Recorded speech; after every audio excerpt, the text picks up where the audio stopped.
Today, we're going to show you our procedure on how we extracted DNA from different fruits. But first, we must answer one question. Can you even extract DNA from fruits? Yes, you can. Like us, the fruits we eat were living organisms at some point. These fruits need their DNA for protein synthesis and other functions needed to grow and replicate cells. Also similar to humans, fruits' DNA contains their genetic material that carry many of their characteristics like the shape, color, size, and other factors and make a fruit unique. But without a microscope, how do these numerous strands of DNA look like? Well, that's what we'll be investigating today. To begin with, we chose two fruits we thought would be easy to work with, which were banana and pineapple. We began with peeling the banana and taking it to the measure. Always be sure to calibrate the measure with the weight boat on top of it so that you're only measuring the mass of the fruit. At the measure, we put the banana on the tray and began adding very small pieces until we reached 81 grams. We did the same with the pineapple, but with the pineapple, we had to cut off the pineapple skin since we wouldn't be mashing it up. Once we finished with weighting the fruits, we put each of them into individual Ziploc bags and began to mush them into smooth paste, similar to pudding. We made sure there were no bumps of the fruits left in the paste. This took us about 10 minutes to ensure a job well done. The mashed fruits were left for a few minutes while we filled a graduated cylinder with 24 milliliters of cell lysis solution and diluted it with distilled water to get the measurement we wanted. We added exactly 12 milliliters of the cell lysis solution into each Ziploc bag and mixed it into the fruits for about a minute. What the cell lysis solution does is it breaks open the cells by destroying the fatty membranes that enclose the cells, as well as the nuclei membranes within the cells. This solution helps release the DNA into the test tube so we can later on extract it using the methanol. In this part of the video, our aim was to create a fruit solution without pulp. We took an Erlenmeyer flask and placed a glass funnel inside of the flask. Later on, we added a paper filter into the flask to separate the liquid from the pulp. We added the content on the Ziploc bag slowly onto the filter and waited until enough liquid was in the Erlenmeyer flask.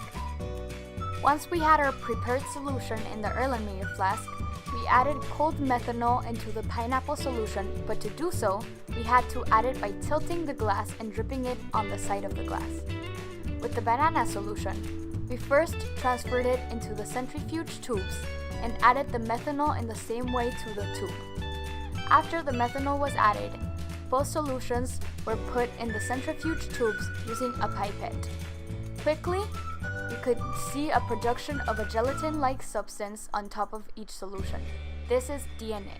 The methanol is used to help the DNA clumps form in the solution because DNA is not soluble in methanol like it is in other solutions.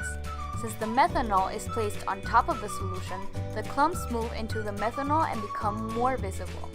Like we can see in the video, the banana shows more condensed samples of DNA, and the pineapple shows more dispersed DNA. This could be due to the acidity of the pineapple.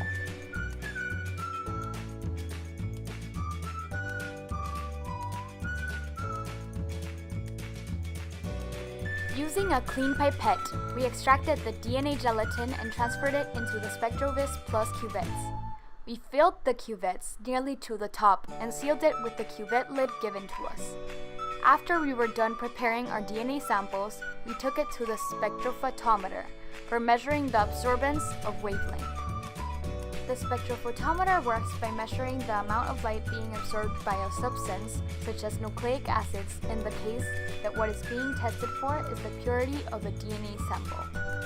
Purines and pyrimidines usually absorb 260 nanometers. This device can also be used to measure the purity of proteins, as certain amino acids absorb particular lengths of light.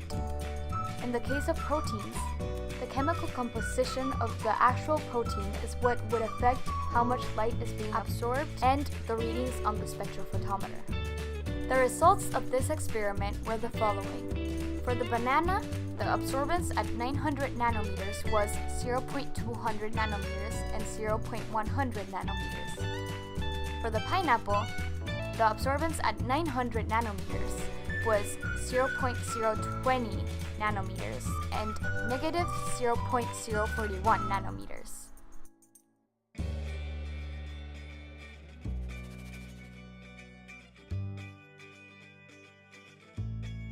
Although this lab went smoothly and gave us the results we were looking for, improvements could be made for the future.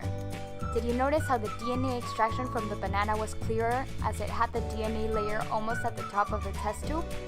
The pineapple DNA extraction was not as clear as the banana one, and therefore, we could have improved the experiment by redoing this procedure and using the same method we discovered for the DNA extraction with the banana.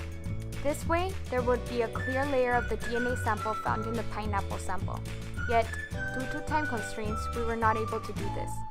Furthermore, an improvement for the future would be to test more fruit samples such as apples and oranges to discover which samples of fruits contained the highest concentration of DNA and which one would have the highest DNA absorbance calculated by the spectrophotometer. In addition, since the spectrophotometer can also be used to find the concentration of proteins in a sample, it would be fun to follow up on this experiment by comparing the light being absorbed by the DNA to that which is being absorbed by the proteins, or more specifically, the different amino acids that build up that protein. Things to remember. Make sure to always use clean equipment when handling different samples to avoid contamination. Remember to calibrate the measure when weighing your sample. Use safety goggles because some chemicals may irritate the eyes. Wash your hands after handling the samples to avoid irritation. Make sure that the students handling the fruits aren't allergic to the fruit.